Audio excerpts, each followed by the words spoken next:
সুপ্রিয় শিক্ষার্থী বন্ধুরা, কেমন আছো তোমরা? নিশ্চয়ই ভালো আছো।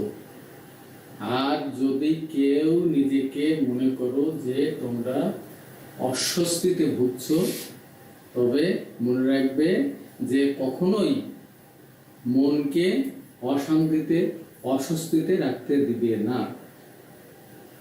করোনার প্রভাবের কারণে তোমরা হয়তো নিজেদেরকে মানসিক একটা ডিপ্রেশনে ভুগছো, যে অবসাদে ভুগছো। এই অবসাদটা যেন তোমাদের কারোর ভিতরে না আসে। আর এই অবসাদ দূর করার জন্য তোমাদের শিক্ষাকে, তোমাদের পড়াশোনাকে সামনে এগিয়ে নেওয়ার জন্য আমরা সর্বাত্মক চেষ্টা করছি, সরকারের সর্বাত্মক চেষ্টা করছে। সরকারের স্বাস্থ্যবিধি মেনে চলবে, মাস্ক করে চলবে, নিরাপদ দূরত্ব বজায় রেখে চলবে, কিন্তু তাহলে কিন্তু তোমরা বিপদের সম্মুখীন হতে পারো। নিরাপদে থাকবে। ওকে, তো আমি আজকে তোমাদের সামনে হাজির হয়েছি কি কারণে? ক্লাস নেওয়ার জন্য, তাই না? কিসের ক্লাস নেব? হ্যাঁ, আজকে কিসের ক্লাস নেব তা তো পরেই বলবো। তার আগে তোমাদেরকে যে জিনিসটা আমি বলতে চাচ্ছি যে কি আমি কে, তাই না? আমি হচ্ছি উৎপল বিশ্বাস, সহকারী শিক্ষক শরীরচর্চা, লখাইডাঙ্গা মাধ্যমিক বিদ্যালয়, মনিরামপুর, যশোর। তোমরা তো ভালো আছোই, আমিও ভালো আছি। চলো আজকে শুরু করা যাক। আজকে তোমাদের আমার ক্লাসে সবাইকে স্বাগত।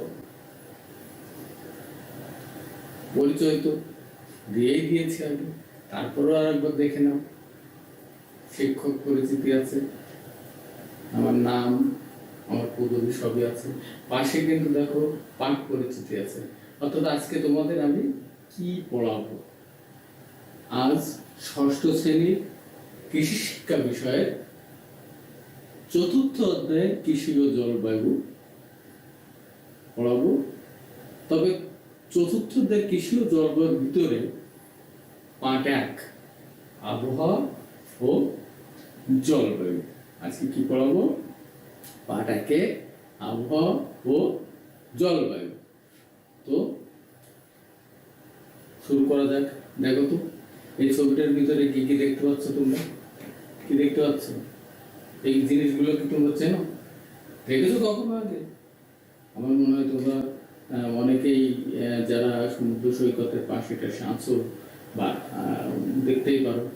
প্রথমটা, দ্বিতীয়টা, তৃতীয়টা একটু দেখতে অন্যরকম। সবাই হয়তো এগুলো নাও দেখতে পারো, তবে প্রথম ছবিটা অনেকে দেখেছো, দ্বিতীয় ছবিটা দেখেছো, তৃতীয়টা হয়তো অনেকের অজানা থাকতে পারে।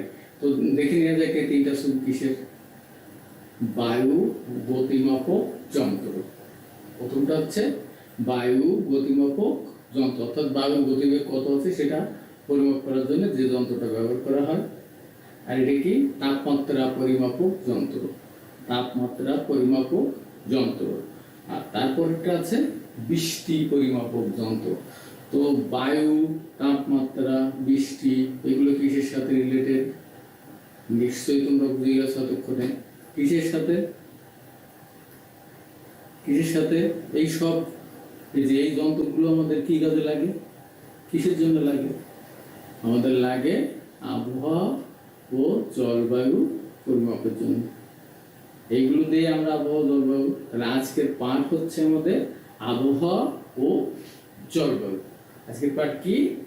আবহাওয়া ও জলবায়ু।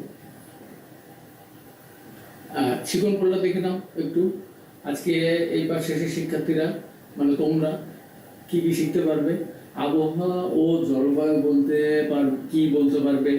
আবহাওয়া জলবায়ুর মধ্যে পার্থক্য লিখতে পারবে, আবহাওয়া জলবায়ুর উপাদানগুলো বর্ণনা করতে পারবে। এই তিনটে শিখন ফলের উপরে আজকে তোমাদের আমি ক্লাস নিব। সামনে যাওয়া যাক। এসব একটা ভিডিও দেখে দিই, একটা ভিডিও দেখি, হ্যাঁ, মজা লাগবে। আবহাওয়া প্রসঙ্গ। উত্তর বঙ্গোপসাগর ও এর আশপাশের এলাকায় গভীর মেঘমালার সৃষ্টি অব্যাহত থাকায় আজও রাজধানী সহ দেশের বিভিন্ন স্থানে ঝোড়ো হাওয়া ও বৃষ্টিপাত হতে পারে। চট্টগ্রাম, কক্সবাজার, বরগুনা ও পটুয়াখালী সহ এসব এলাকার চরাঞ্চলের স্বাভাবিক জোয়ারের চেয়ে 1 থেকে 2 ফুট উচ্চতায় পানি প্রবাহিত হতে পারে বলে পূর্বাভাস দিয়েছে আবহাওয়া বিভাগ। নৌবন্দরগুলোকে এখনো 3 নম্বর স্থানীয় সতর্ক সংকেত দেখিয়ে যেতে বলা হয়েছে। মাছ ধরা ট্রলারগুলোকে পরবর্তী নির্দেশ না দেওয়া পর্যন্ত উপকূলের কাছাকাছি থাকারও পরামর্শ দিয়েছে আবহাওয়া অফিস। দেখলে তো ভিডিওটা, হ্যাঁ? এখন প্রশ্ন হচ্ছে, এবার বলো দেখি ভিডিওটিতে যে তথ্যগুলো জানতে পারলে এগুলোকে একসঙ্গে কি বলে? ভিডিওটির ভিতরে যে তথ্যগুলো তোমরা শুনেছো বা দেখতে পেয়েছো এবং জানতে পেরেছো, এই ভিডিওটির ভিতরে যে সব জিনিসগুলো ছিল এগুলোকে একসঙ্গে কি বলে? অর্থাৎ একজন সংবাদ পাঠিকা একটা খবর পাঠ করলো, এই খবর পাঠটা কিসের উপর ছিল? নিশ্চয়ই বুঝে গেছো, আবহাওয়ার উপরে ছিল। এটা ছিল আবহাওয়ার উপরে। তাহলে কোনো স্থানের দৈনন্দিন বায়ুমণ্ডলের অবস্থাকে আবহাওয়া বলে। ওই ভিডিওটার ভিতরে কিন্তু বলা ছিল যে আজকে কোথায় কি বৃষ্টিপাত হবে, তাপমাত্রা কি হবে, সংকেত কত দিয়ে আছে, ইত্যাদি ইত্যাদি। তো এরকম যদি দৈনন্দিন অর্থাৎ দৈনিকের কোনো স্থানের বায়ুমণ্ডলের অবস্থা বোঝায়, তাহলে সেটাকে আমরা বলি আবহাওয়া। আবহাওয়ার বৈশিষ্ট্যগুলো একটু দেখে নিই। হ্যাঁ, আবহাওয়া কোনো স্থানের স্বল্প সময়ের বায়ুমণ্ডলীয় অবস্থাকে বোঝায়, অর্থাৎ সময়টা হবে স্বল্প, অল্প।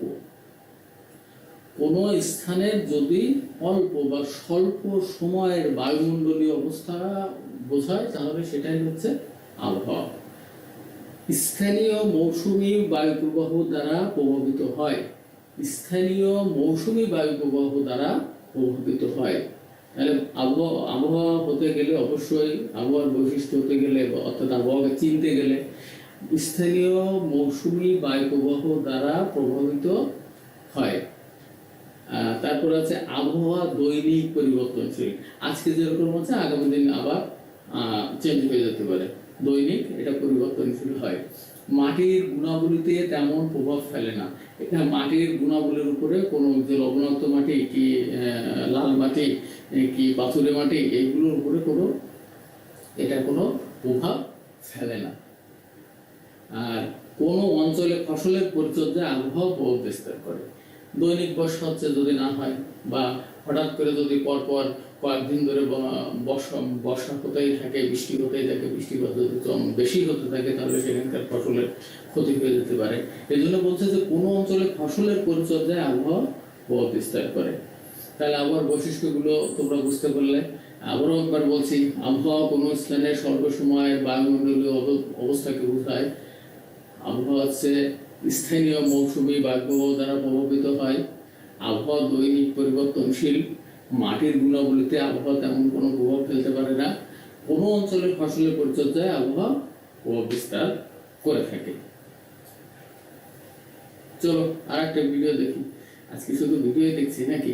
হ্যাঁ, আরো একটা ভিডিও দেখি। এই ভিডিওটা দেখেও তোমরা হয়তো বুঝতে পারবে যে আসলে পরবর্তীতে আমি কি পড়াতে চাচ্ছি তোমাদেরকে। ভালো করে মনোযোগ দিয়ে কিন্তু ভিডিওটা দেখবে, ঠিক আছে? শুরু করি। দেখো তো কি কি পরিবর্তন করছে, ভালো করে খেয়াল করবে। এটার পরে একটা প্রশ্ন জিজ্ঞাসা করবো, কিন্তু খেয়াল করো। একটা গাছ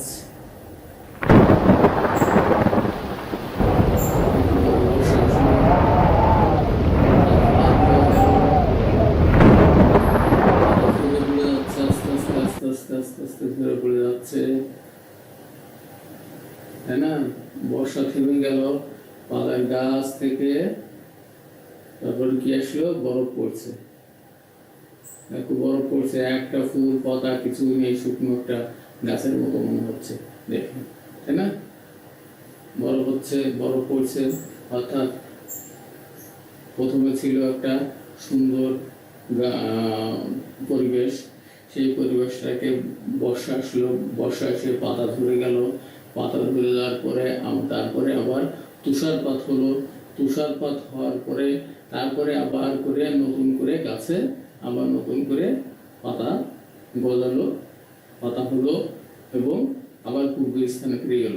এই প্রক্রিয়াটা সম্পন্ন হতে কি খুব অল্প সময়ের মধ্যে সম্ভব? মনে হয় না, নিশ্চয়ই না। এটা অনেকক্ষণ ধরে, অনেক দিন ধরে দরকার হয়। অর্থাৎ ওখানে দেখো বৃষ্টিপাত দেখিয়েছে, ওখানে তোমার বসন্তকাল অর্থাৎ সিজন দেখিয়েছে, বর্ষা দেখিয়েছে, বসন্ত দেখিয়েছে, তুষার মানে শীতকাল দেখিয়েছে, গরমকাল দেখিয়েছে।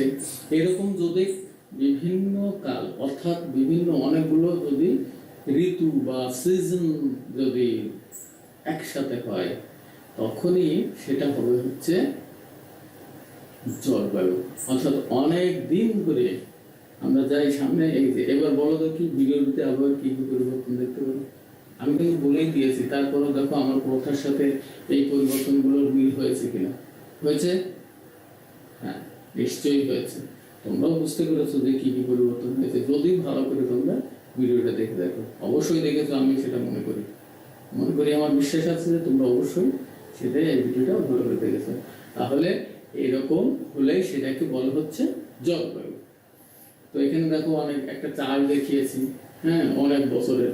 এখানে 2000 থেকে 2001, 2002 থেকে 2003, সরি 2004 থেকে 2005, 2006 থেকে 2007, এরকম করে বছরের একটা গ্রাফ চিত্র এখানে দেখানো হয়েছে। তার মানে কি এটা কি একদিনের বা অল্প সময়ের জন্য? মোটেই না, এটা অনেক দিন ধরে। এই চার্টে দেখিয়ে বোঝানো হয়েছে যে জলবায়ুটা অনেক দিন ধরে আবহাওয়ার একটা অবস্থা, অর্থাৎ দৈনন্দিন যে আবহাওয়াটা আছে সেই আবহাওয়াটা আস্তে আস্তে আস্তে আস্তে আস্তে আস্তে অনেক দিন ধরে যদি চলতে থাকে অনেক দিন ধরে দীর্ঘ সময়ের জন্য যদি চলতে থাকে, তাহলে সেটাই হচ্ছে জলবায়ু। তাহলে কোন স্থানের 25-30 বছরের আবহাওয়ার গড়কে সেই স্থানের জলবায়ু বলে। কি আরো একবার করি, কোন স্থানের 25 থেকে 30 বছরের আবহাওয়ার গড়কে সেই স্থানের জলবায়ু বলে। এবার জলবায়ুর বৈশিষ্ট্যটা দেখিনি। কোন স্থানে দীর্ঘ সময়ের বায়ুমণ্ডলের গড় অবস্থাই হলো জলবায়ু।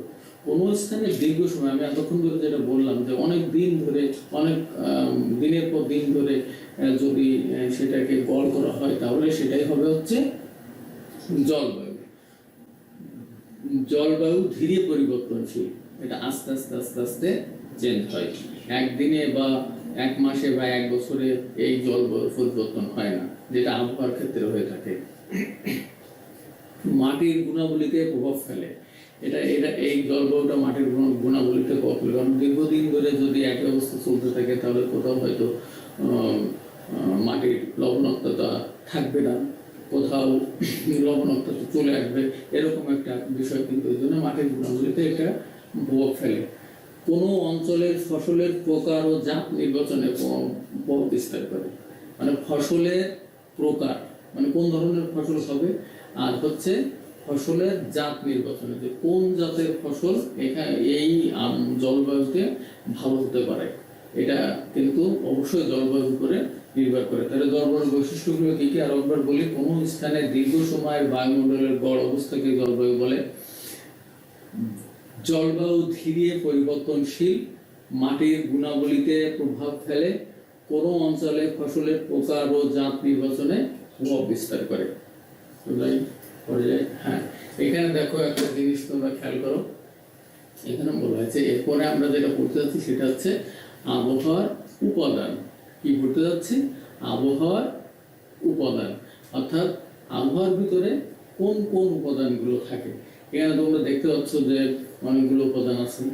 বায়ু বা তাপমাত্রা, বায়ুর গতি, বায়ুর দিক, বায়ুর আর্দ্রতা, বায়ুর চাপ, মেঘমালা, বৃষ্টি আর্দ্রতা, সূর্যালোক, এইগুলোই হচ্ছে আবহাওয়ার উপাদান। তো চলো আমরা একটা একটা করে একটু আলোচনা করে দেখি যে বাড়িপাত বলতে কি বোঝা যায়। সরি, বাড়িপাত বাড়িপাত বলতে কি বোঝা যায় দেখি একটু।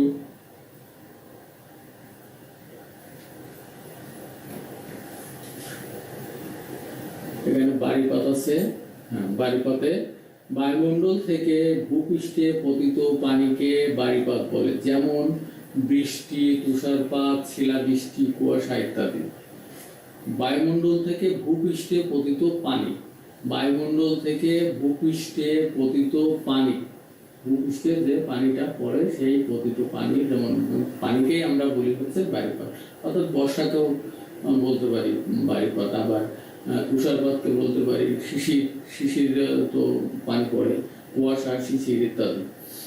তো ঠিক আছে, বাড়িপাত কি বুঝলে। এরপরে যাও, এরপরে হচ্ছে তাপমাত্রা। কোনো স্থানে কোনো নির্দিষ্ট সময় কত গরম বা কত ঠান্ডা, কোনো স্থানে নির্দিষ্ট সময়ে কত গরম বা কত ঠান্ডা সেটা নির্ভর করে হচ্ছে, সেটাকেই বলা হচ্ছে সেই স্থানের তাপমাত্রা। ঠিক আছে, সেটাকেই বলা হচ্ছে সেই স্থানের তাপমাত্রা। এরপর আছে বায়ু গতি, এই যে বায়ু পরিমাপক যন্ত্র যেটা প্রথমে দেখেছিলে। কোনো স্থানে কোনো নির্দিষ্ট সময় কত বাতাস কত বেগে প্রবাহিত হচ্ছে, মানে কত বাতাস কত জোরে কত বেগে প্রবাহিত হচ্ছে, তাই হচ্ছে বায়ুর দিক। অর্থাৎ কোন দিকে কিভাবে প্রবাহিত হচ্ছে সেটা হচ্ছে বায়ুর দিক। এরপর আছে বাতাসের, এরপর আছে বায়ুর, এটা হচ্ছে বায়ুর দিক। আগেরটা বললাম বায়ুর গতি, এখন বায়ুর দিক। বাতাস কোন দিক থেকে কোন দিকে যাচ্ছে, পূর্ব থেকে পশ্চিমে, নাকি উত্তর থেকে দক্ষিণে, নাকি কোণাকুণি যাচ্ছে, কোন দিকে যাচ্ছে, এই দিক নির্ণয়টা, এই এইটাকেই বলা হচ্ছে বায়ুর দিক। অর্থাৎ বাতাস কোন দিক থেকে কোন দিকে প্রবাহিত হচ্ছে সেটাই বায়ুর দিক। এরপর আছে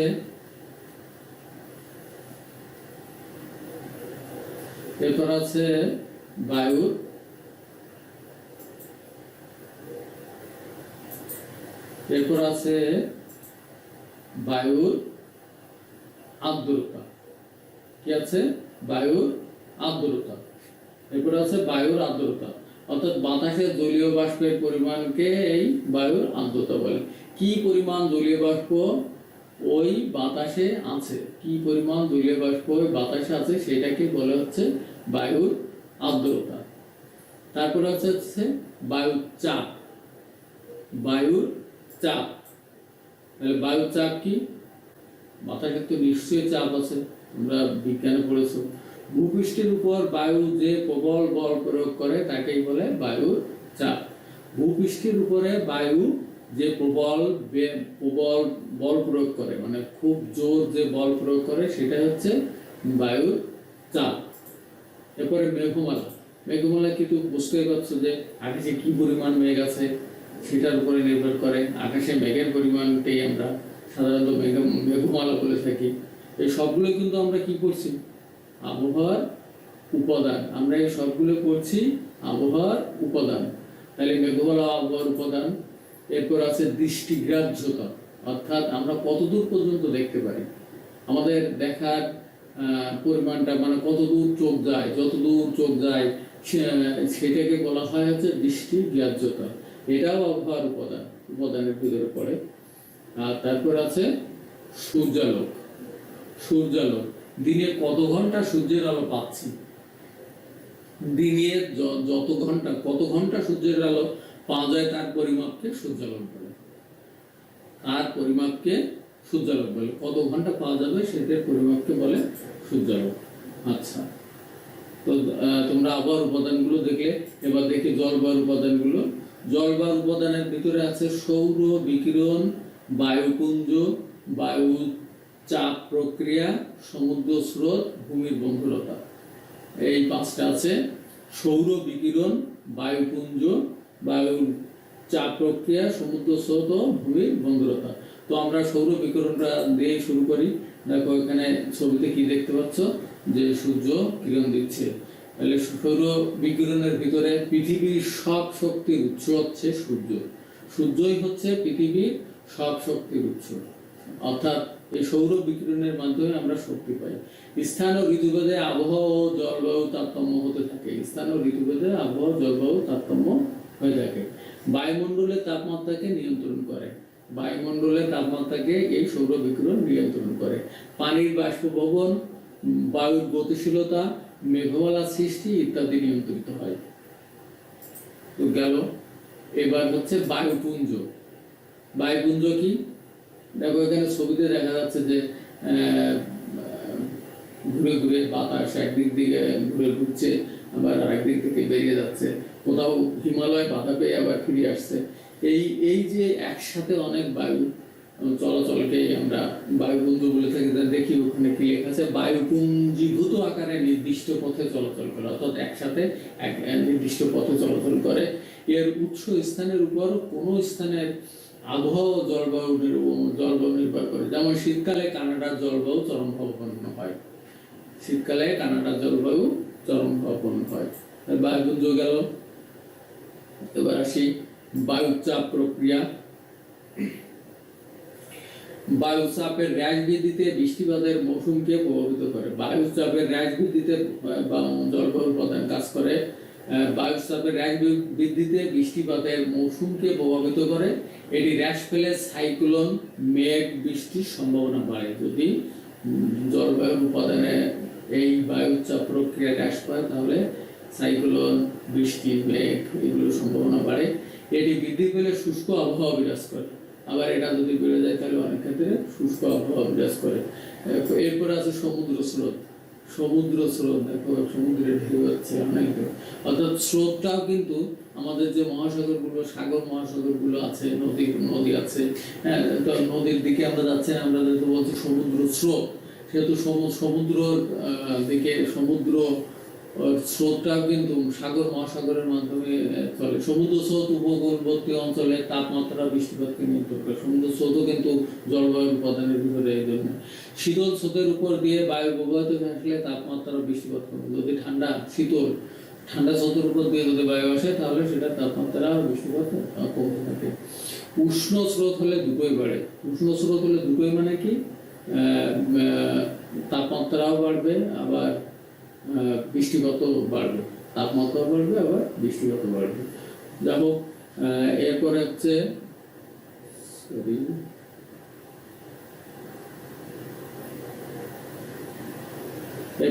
ভূমির বন্ধুরতা। আমরা আসি ভূমির বন্ধুরতায়। হ্যাঁ, ভূমির বন্ধুরতা মানে কি, ভূমি উঁচু নিচু। ভূমির বন্ধুরতা মানে কি, ভূমি উঁচু নিচু হওয়া। বন্ধুরতা। ভূমির বন্ধুরতা বলতে যাচ্ছে আমরা বুঝি যে এটাও জলবায়ুর উপাদান। যেমন পাহাড়ি এলাকায় একদিকে আরেকদিকে দেখা যাচ্ছে সমতল ভূমি, আবার কোথাও মালভূমি, এইটাকে বলা হয় ভূমির বন্ধুরতা। তো সমুদ্র পৃষ্ঠ থেকে কোনো স্থানের উচ্চতা ওই স্থানের জলবায়ুকে নিয়ন্ত্রণ করে। আর উচ্চতা বাড়লে তাপমাত্রা আর বায়ুচাপ কমে যায়। যখন উচ্চতা বেড়ে যায় তখন তাপমাত্রা, উচ্চতা আর বায়ুচাপ কমে যায়।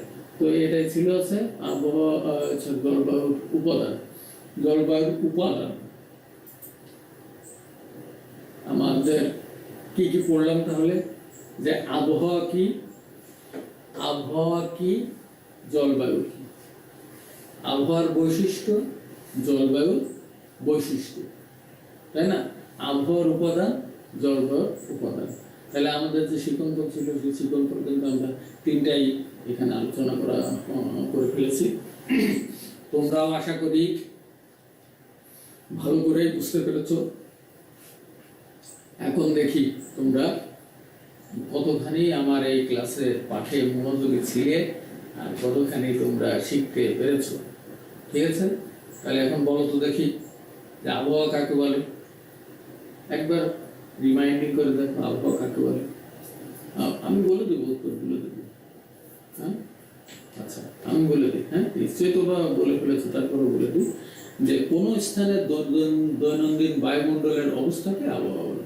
কোন স্থানের দৈনন্দিন বায়ুমণ্ডলের অবস্থাকে আবহাওয়া বলে। দ্বিতীয় প্রশ্ন, কমপক্ষে কত বছরের আবহাওয়ার গড়কে জলবায়ু বলে? মনে আছে কত বছর বলেছিলাম? 25 থেকে 30 বছরের, 25 থেকে 30 বছরের। আচ্ছা, বায়ুর আর্দ্রতা বলতে কি বোঝো? আর্দ্রতা মানে ভেজা ভেজা ভাব, তাই তো নাকি?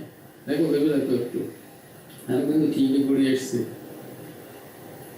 বাতাসে জলীয় বাষ্পের পরিমাণ, অর্থাৎ বায়ুর আর্দ্রতা মানে কি? বাতাসে জলীয় বাষ্পের পরিমাণ কি পরিমাণে আছে সেটাই বায়ুর আর্দ্রতা। বৃষ্টি, কুয়াশা, শিশির এগুলো কিসের উপাদান? আমরা উপাদানের মধ্যে কিন্তু এটা বলেছিলাম যে কিসের উপাদান হবে বৃষ্টি, কুয়াশা, শিশির, মনে আছে? যে উপর থেকে পানি পড়া, উপর থেকে পানি যদি পড়ে সেটাকে কি বলি? বাড়িপাত, বৃষ্টিপাত বা বাড়িপাত। বৃষ্টিগুলো বলা যাবে না, বৃষ্টিপাত বলা যাবে না, এখানে বলতে বাড়িপাত। কারণ পানি অনেক রকম, অনেক দূরে পড়ে, যেমন বৃষ্টি, কুয়াশা, শিশির এগুলোর মাধ্যমে কিন্তু পানি পড়ে, এই জন্য এটাকে বলতে হবে বাড়িপাতে। আর পৃথিবীতে সব শক্তির উৎস কোনটা? এটা তো সহজেই তোমরা পেরে যাবো। কি কোনটা? বলে ফেলো। হ্যাঁ বলেছো? হ্যাঁ সবাই বলে ফেলেছো মনে হচ্ছে। সূর্য, তাই তো? সূর্য। আচ্ছা, আর এই পাঠের ভিতরে তোমরা নতুন যে জিনিসগুলো দেখলে, শব্দগুলো, জিনিস বলবো না, শব্দগুলো যেগুলো দেখলে সেটা হচ্ছে আবহাওয়া, জলবায়ু, আবহাওয়ার পূর্বাভাস, আবহাওয়া, জলবায়ুর উপাদান, এগুলো নতুন শব্দ ছিল। যাই হোক, তো এবার চট করে বাড়ির কাজটা লিখে নাও, খুব দ্রুত, চট করে খুব দ্রুত বাড়ির কাজটা লিখে নাও। কি? আবহাওয়া, জলবায়ুর 5টি পার্থক্য খাতায় লিখবে। ঠিক, আবহাওয়া ও জলবায়ুর 5টি পার্থক্য খাতায় লিখবে। খুব সহজ, একটুখানি চিন্তা করলে বের হয়ে যাবে। তো ঠিক আছে, আর কি, বাড়ির কাজ হলেই তো বাড়ি যাওয়ার সময় হয়েছে। আমরা সবাই এখন বাড়িতেই আছি, কেউ ঘরের বাইরে যাচ্ছি না, তাই বাড়ির কাজ মানেই ক্লাস শেষ হয়ে যাওয়া, বাড়িতে ফিরে যাওয়া নয়। আমিও আমার বাড়িতে আছি, তোমরাও তোমার বাড়িতে ঘরে নিরাপদে থাকবে। সরকারি যে বিভিন্ন মানে স্বাস্থ্যবিধি আছে সেটা অবশ্যই তোমরা মেনে চলবে, এই আশাবাদ ব্যক্ত করেই নিরাপদে থাকবে, ঘরে থাকবে, নিরাপদে থাকবে, সুস্থ থাকবে, এটাই